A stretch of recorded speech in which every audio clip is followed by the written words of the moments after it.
पाठ्य सहगामी गतिविधियों का आयोजन करते समय मुख्य सिद्धांत जिसे ध्यान में रखने की आवश्यकता है वह है।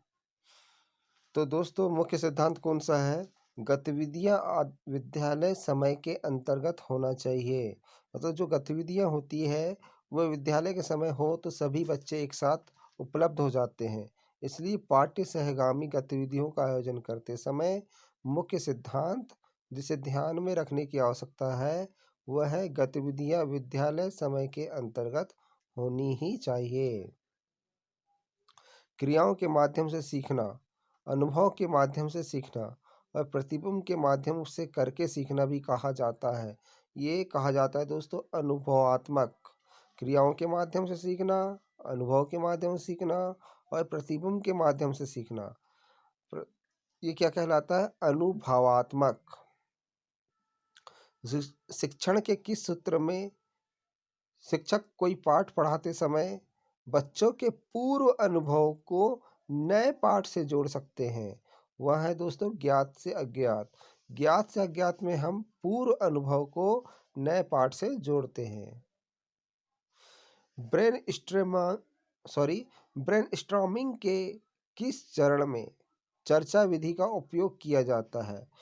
तो ब्रेनस्टॉर्मिंग के पोस्ट सक्रिय चरण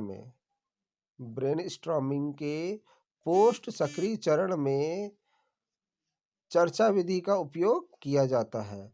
पूर्व सक्रिय चरण क्या होता है? जब हमारी चर्चा विधि स्टार्ट होने वाली ही होती है पर स्टार्ट नहीं होती, और जब स्टार्ट हो जाती है तो वो पोस्ट सक्रिय चरण कहलाता है। इकाइयों का चयन, विधियों और तकनीकों के प्रकार, अंकों की पहचान आदि प्रक्रियाएं किसमें शामिल हैं? तो इकाइयों का चयन, विधियों और तकनीकों के प्रकार, अंकों की पहचान आदि प्रक्रियाएं शिक्षण अधिगम योजना में शामिल है। इकाइयों का चयन, विधियों और तकनीकों के प्रकार, अंकों की पहचान आदि प्रक्रियाएं शिक्षण अधिगम योजना में शामिल है।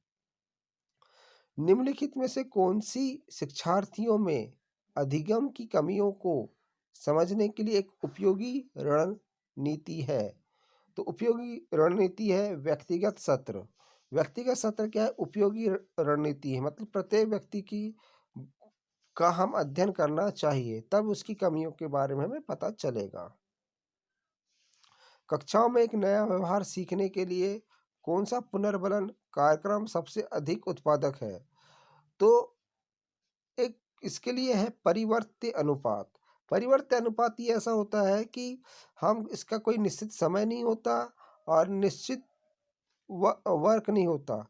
अगर हम जो वर्क दिया है उस वर्क के अनुसार वहाँ काम कर लेता है तो हम उसको अच्छा पुनर्बलन देते हैं, अन्यथा नहीं देते हैं। जबकि निश्चित अनुपात में हम एक निश्चित समय पे देते हैं, निश्चित अंतराल में हम निश्चित अंतराल पे जैसे देते हैं, जैसे 2 घंटे में देना है तो देना ही है, 4 घंटे में देना है तो देना ही है। लेकिन परिवर्त्य अनुपात में कोई निश्चित अनुपात नहीं होता, निश्चित अंतराल नहीं होता।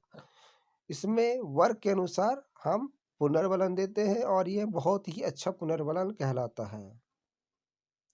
निदान शिक्षार्थियों की कठिनाई को जांच करने की प्रक्रिया है, लेकिन इसके अनुसरण में उन कार्यों को किया जाता है जो बच्चों की कमियों को पूर्ण करने में मदद कर सकते हैं।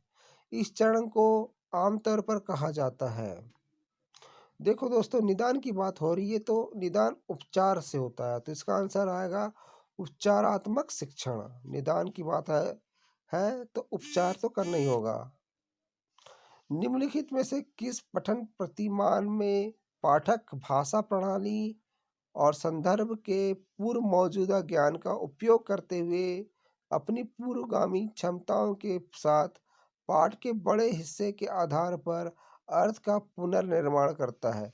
मतलब पूर्वगामी पुरानी चीजों को लेते हुए क्षमताओं का निर्माण करना, ये कहलाता है शीर्षगामी। पुरानी चीजों को लेते हुए क्षमताओं का निर्माण करना क्या कहलाता है? शीर्षगामी। शिक्षण अधिगम सामग्री को खालिस्तान के अनुसार चुना जाना चाहिए। तो शिक्षण अधिगम सामग्री को शिक्षण के उद्देश्य के अनुसार चुना जाना चाहिए। किसके अनुसार? शिक्षण के उद्देश्य के अनुसार चुना जाना चाहिए।